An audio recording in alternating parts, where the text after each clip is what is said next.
Hello, everyone. I'm Bianca. This is Tanner, and we are here every Tuesday to bring you a new tool that you can use in your classroom. We're here with Tanner. He has an app to walk us through or a website. What do you have for us here today, Tanner?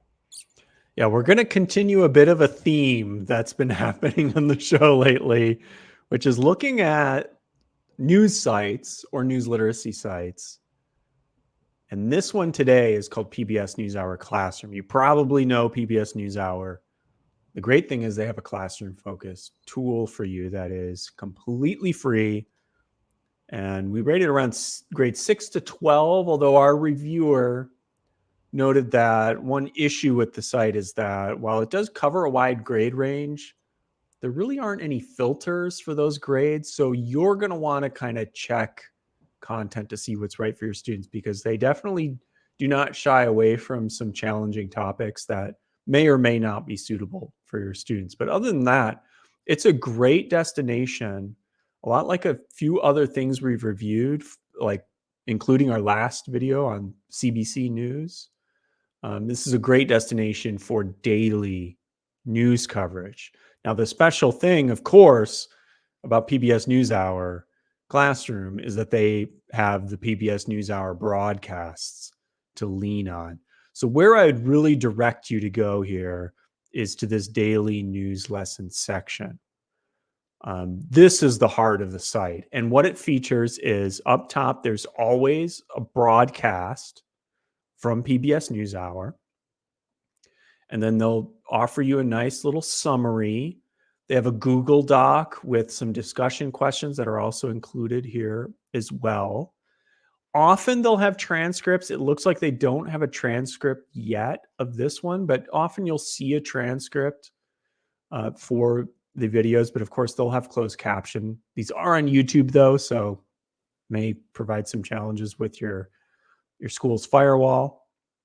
But it's just a nice destination.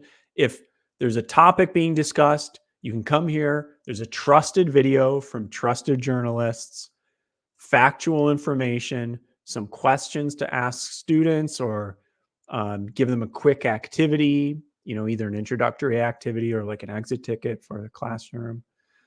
And then they've also been incorporating student videos. That's another great aspect of the PBS resources, is they have an entire section here, and this has been a focus, I think, organization-wide for them, of including real people, not just the journalists, discussing these issues, including educators. And you can see here there's a filter here for just the educator content or student content. Now, the issue is the daily news content is probably going to be on a different subject than the student content or the educator content, even when it's included in the daily news lesson, or there may be some tangential relationship there. But it's still good to know that it's there for you. And unlike a CBC News that tries to make more kind of kid appealing tone and voice, this tends to have, a more serious tone, I would say. But there's also some really just great articles here from students that, as I mentioned, they dig into some tough topics, like gun violence in schools. So a great library of content there for the classroom voices. They have a huge library of these daily news lessons. You can search all of those here and find a lot of different content. Like if we just click on the Joe Biden filter here, see it pulls up a ton of this content. So you're gonna find something no matter the topic, I would say.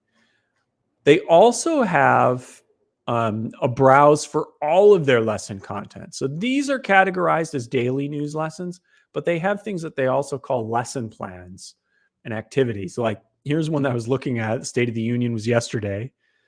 They had a lesson plan here with a bingo activity for the State of the Union.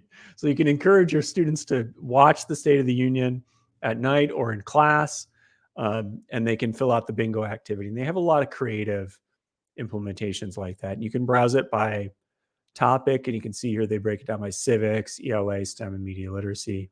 Or you can just go into the lesson plan browse and search for a wide variety of activities. They do categorize these things as activity or classroom voice or by subject area. It would be nice to see those filters here. They don't have any filters for grades or the content type or anything like that. I would love to see them add that. Just would make searching and filtering a little bit better. But you can, of course, enter a search string and find something. I also wanted to mention a couple other reviews we've done of PBS stuff that they do link to. You can see Journalism in Action here.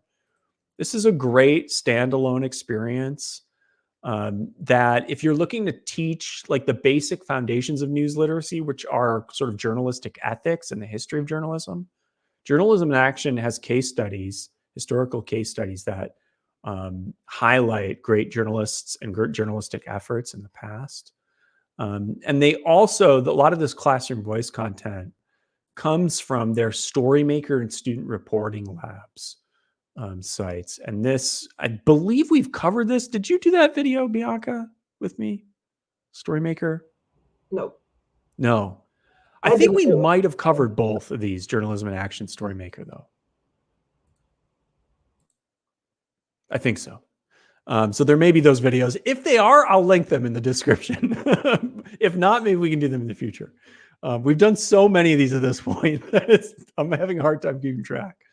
But so we have reviews of these two sister sites of PBS NewsHour, which is Journalism in Action, and Storymaker, which is a civic media creation site. And a lot of the student voice content you see comes from Storymaker and student reporting labs. So really robust offering from PBS, I would say. That's PBS NewsHour Classroom. I just did a quick search, and you did indeed do this review video, but not with me. There we go. Yes. Yeah, they're starting to all blend together a little bit. It exists. It's out there. Building out a library. Thanks, Tanner. Alrighty. So catch us here every Tuesday. You can see more reviews at commonsense.org/education. Thanks so much for watching, and we'll see you soon.